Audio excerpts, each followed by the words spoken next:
I know. Hey, how's it going, everybody? This is Pastor David Strong.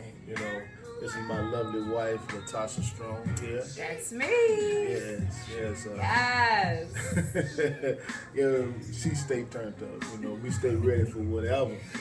But we just want to talk about how we met. I know a lot of folks see us on YouTube.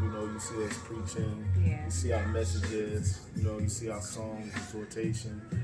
But we want to let you in on another side of us, the other side that you probably don't know or you don't have experience with us. Yeah. But we want to open that door that you can come into our life Yes. and see the other side, the side that will be the first day we met, Yeah. how this all started, how this all came together. And we just want to let you in on it. When I first met her, I was 10 years old. 10 years old.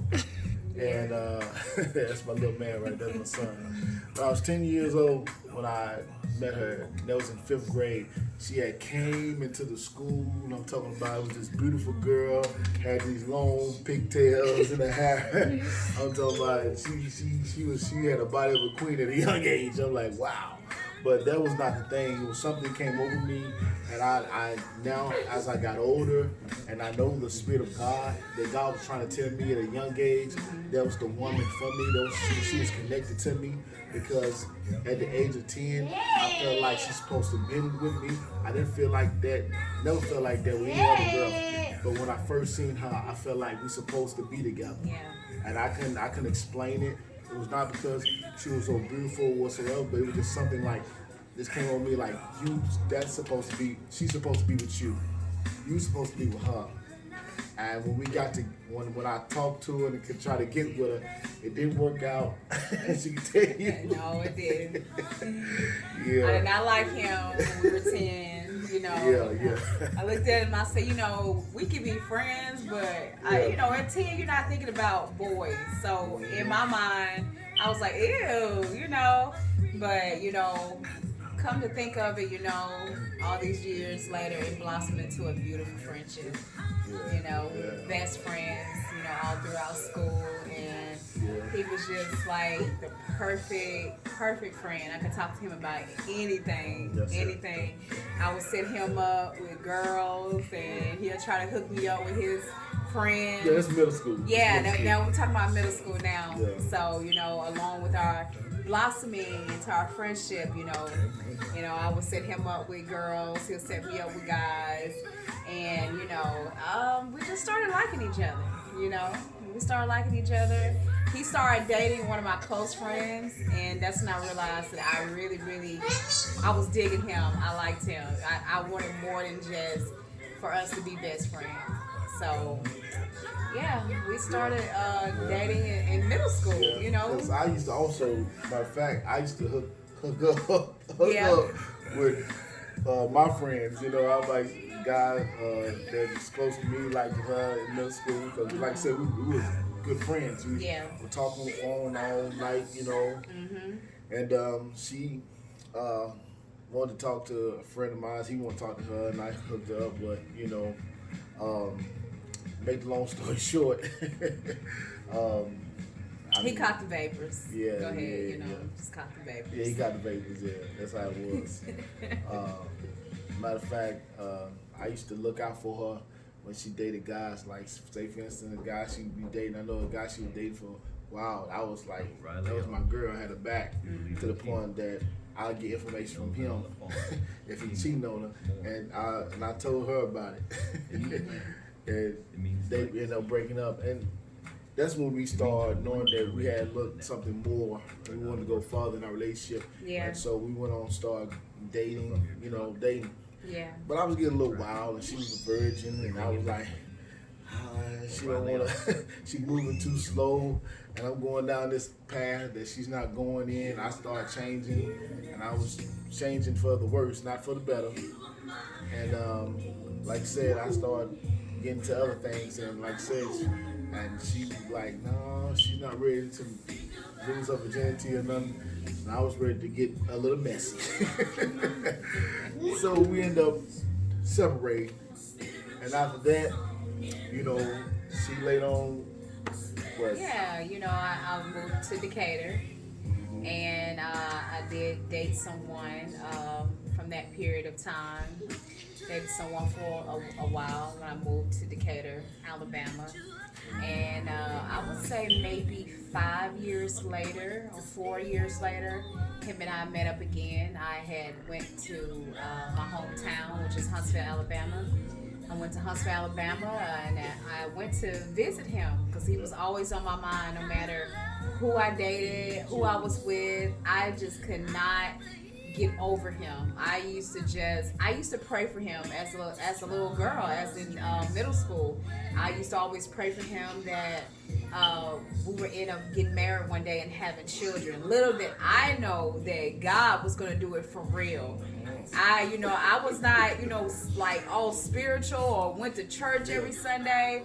I just knew that, there is a God, and I just started praying to him, praying that I would someday marry him. And it actually, it came to pass. I went to visit him at his home, and he came out, and we began to rekindle our friendship. And from there, everything took off. It took off from there. I ended up breaking up with the guy I was dating. He ended up breaking up with the girl that he was dating, right? Yeah. Is that right? Yeah, it's like the missing pieces is that she was praying for me, and I had got into some trouble. Like I said, I went down the wrong road, and I didn't know that she, after these years, that even when I was living street life, she was praying for me.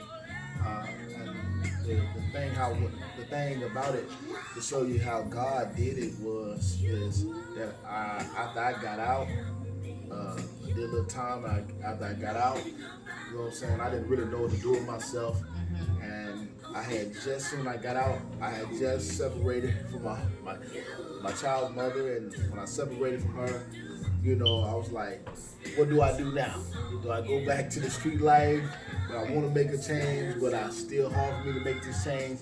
But God sent her right on time, because I was at that place of transitioning. She was at a place of transitioning, and we were trying to find what we do now. Yeah. She was about to leave her relationship. I just got out, just left my relationship, and saying, what do I do now? And she came at the right time when I needed her. I needed her because I didn't know where to go from here on. But when I seen her, I said, okay, this is where I go. This is what the next step and for life, in my life. And after that, everything else was history. Yeah. Got 4 beautiful kids. Yeah. And grew stronger. Here we are from 10 years old to now I'm 41 and 22 years married together happily. Yeah. Living our best life. Let's say he's 41. He's older than me. Let's let everybody know that. Period. Let's just get that out there. But, to make a long story short. Good looking 41. Yes, you are. Yes, you are. You know what I'm saying? I'm gonna walk you down. Yes, you are. So definitely 22 years later, and we still in love. Yes, do we have, our ups and downs? Of course, but we fight through them together. I wouldn't choose to fight through this with anybody other than nobody but him. So, so to make a long story short, 22 years together strong and looking for a lifetime more, 100 years more with him. So, enough of that.